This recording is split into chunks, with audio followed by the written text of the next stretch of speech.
যদি আপনি প্রকৃতি প্রেমী হয়ে থাকেন তাহলে পাখির গাছপালা আপনার খুবই ভালো লাগবে। আর যারা পাখি পছন্দ করেন তারা কিন্তু বারান্দায় পাখির জন্য একটা ঘটি বেঁধে দিতে পারেন। আর ঘটি বেঁধে দিলে পাখিরা এসে বাসা করে, যেমন চড়ুই পাখি, বুলবুলি, দোয়েল, এরা কিন্তু নিজে নিজে এসে বাসা করে ওই ঘটি বেঁধে দিলে।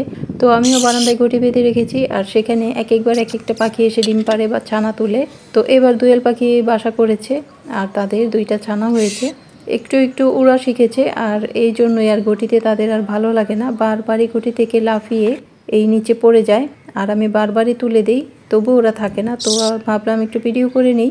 তো এই দেখুন 2টা ছানা একেবারে শান্তভাবে হাতের মধ্যে বসে আছে, আবার ডাকাডাকিও করছে। তো এখন আমি ওদের বাসার মধ্যে দেব, কিন্তু দেওয়ার সাথে সাথেই ফুরুত করে উড়ে যাবে, কারণ যখন পাখা গজায় উড়তে শিখে একটু একটু, তখন কিন্তু আর বাসায় ভালো লাগে না। এই দেখুন একটা চলে গেল, এখন আরেকটা আবার ঠিক আগের জায়গায় উড়ে এসে সেই নিচেই বসে থাকবে। আর ওদিকে দেখুন মা পাখিটা ডাকাডাকি করছে, হয়তো বাচ্চাদের বলছে ভয় পাস না, আমি আশেপাশেই আছি। তো এগুলো দেখতে কিন্তু বেশ ভালো লাগে, সময়টা সুন্দর কাটে পাখিদের কিচিরমিচির ডাকাডাকিতে। তো যদি পাখি ভালোবেসে থাকেন তো বারান্দায় এভাবে মাটির ঘটি বা পাত্র বেঁধে দিতে পারেন, তাহলে ওদের জীবনচক্র খুব কাছ থেকে দেখতে পারবেন। ভালো থাকুন, আরও নতুন নতুন ভিডিও পেতে সাথেই থাকুন। আল্লাহ হাফেজ, থ্যাংকস ফর ওয়াচিং।